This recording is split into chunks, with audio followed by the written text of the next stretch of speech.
আজি আমি সকলোৱে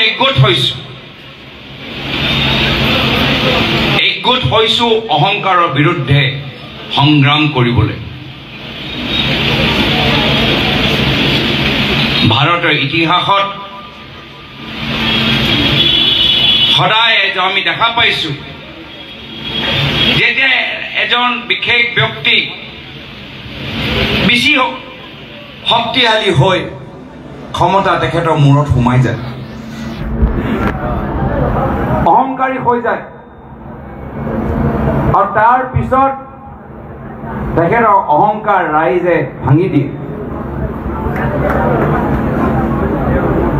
মই ভাবিছিলোঁ যে যোৱা লোকসভা নিৰ্বাচনৰ পিছত অসমৰ ভিতৰত বিজেপিক নেতৃত্ব দিয়া ব্যক্তিসকলৰ অহংকাৰ ভাঙি যাব। ৰাইজে যি শিক্ষা দিলে সেই শিক্ষাটো গ্ৰহণ কৰিবলৈ তেওঁলোকে চেষ্টা কৰিব, কিন্তু মই দুখিত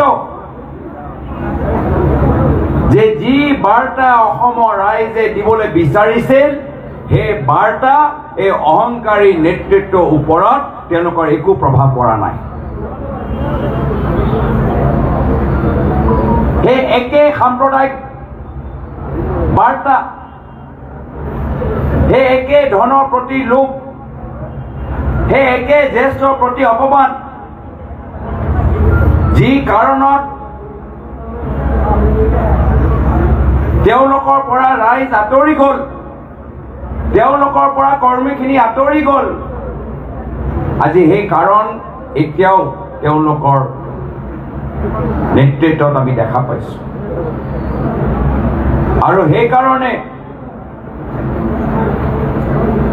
আজি এই সভা মাত্ৰ এটা আৰম্ভণি।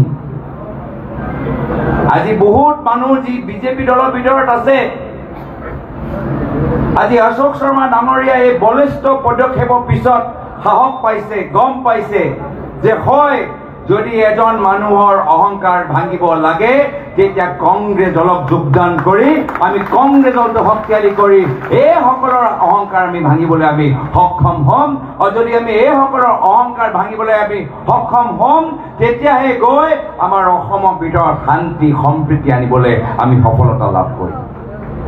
আজি অসমৰ স্বাৰ্থত, নিবনুৱাসকলৰ স্বাৰ্থত, বয়োজ্যেষ্ঠসকলৰ স্বাৰ্থত, মহিলাসকলৰ স্বাৰ্থত, দুখীয়া মানুহৰ স্বাৰ্থত আমি সকলোৱে একগোট হোৱা প্ৰয়োজন আছে।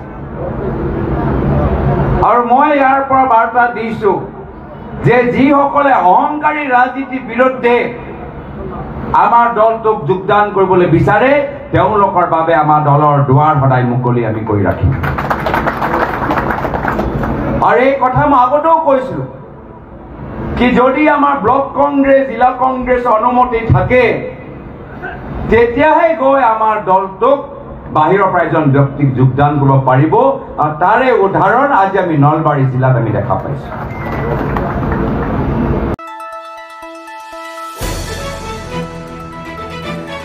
দ্য নিউজলেণ্ডছ, অবিৰত তথ্যানুসন্ধান, আপোনাৰ সেৱাত খবৰ সন্ধান। দ্য নিউজলেণ্ড।